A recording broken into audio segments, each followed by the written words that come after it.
কি দানে, আর এমন সময় আমার ব্যালেন্স তো শেষ হয়ে গেল, কেন টাকা পাই কোথায়? ও পাইছি, ছোট্ট ভাইয়ের জায়গায় যেতে হবে। ছোট্ট ভাই গেলে পর টাকা দিয়ে দেবে আমার, ওই ভাই ছাড়া আর কেউ টাকা সুদে লাগায় না।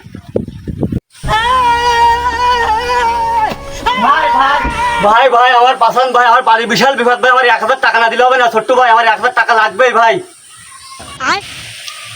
টাকা টাকা আমি তোরে দিতে পারি, কিন্তু তুই টাকা কবে ফেরত দিবি সেটাই বল। প্লেন একবার উপরে উঠলে টাকা শোধ। ভাই আপনার আমি 2 দিনের ভিতরে ভাই টাকা ফেরত দিয়ে দেবো ভাই। और अभी तो रुको নে 1,000 টাকা, কিন্তু মনে রাখিস টাইম কিন্তু 2 দিন। 2 দিনের ভিতরে না দিতে পারলি আমার পিছনে বডিগার্ড দেখছিস, এ কিন্তু তোর কাছে টাকা আদায় করে নিব। শোন, 2 দিনের ভিতর যদি টাকা না দিস তোর পিছন দিয়ে হাত ভরে দিয়ে কিডনি বের করে কিন্তু টাকা আদায় করে নেবো। আমার নাম কিন্তু মস্তান, বুঝলি? ভাই আমার টাকা লাগবে না ভাই, আমার বাড়ির সমস্যা ভাই সেরে গেছে ভাই।